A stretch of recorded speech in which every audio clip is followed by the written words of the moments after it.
আসসালামু আলাইকুম। আমাদের সাথে আপনারা দেখতে পাচ্ছেন চারজন নতুন ফ্রিল্যান্সার যারা সবেমাত্র তাদের কোর্স কমপ্লিট করেছেন এবং তারা গ্রাফিক ডিজাইনও শিখেছেন, পাশাপাশি তারা ইনকামও করেছেন। আলহামদুলিল্লাহ সবাই ইনকামে পৌঁছে গেছেন। আপনি কি ইনকাম করতে পেরেছেন? গ্রাফিক ডিজাইন শিখতে পেরেছেন? আপনার নাম কি?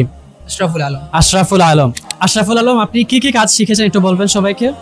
শুরু করেছে আমার জার্নি শুরু থেকে এ পর্যন্ত আলহামদুলিল্লাহ অনেক ডিজাইন শিখতে পেরেছি। স্যারদের সাপোর্ট কেমন ছিল?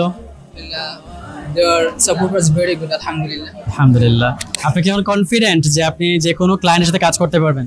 Inshallah sir, I have a good confidence. I can work With anyone? MashaAllah. Can you communicate with the client in English? inshallah sir. Did you learn English from Times IT? Yeah. Yes. Okay, so how was the English course? The English course was mashallah very well. Okay, fine. Are you a student right now? Yeah, I am a student. Where do you study? I'm studying college. College. Okay, very good. So you are a graphic designer right now and you can communicate with the clients and you can do the projects as well, right? Yes sir. Ashraful আলমের জন্য আপনারা সবাই দোয়া করবেন, তার ভবিষ্যতের জন্য আপনারা সবাই দোয়া করবেন।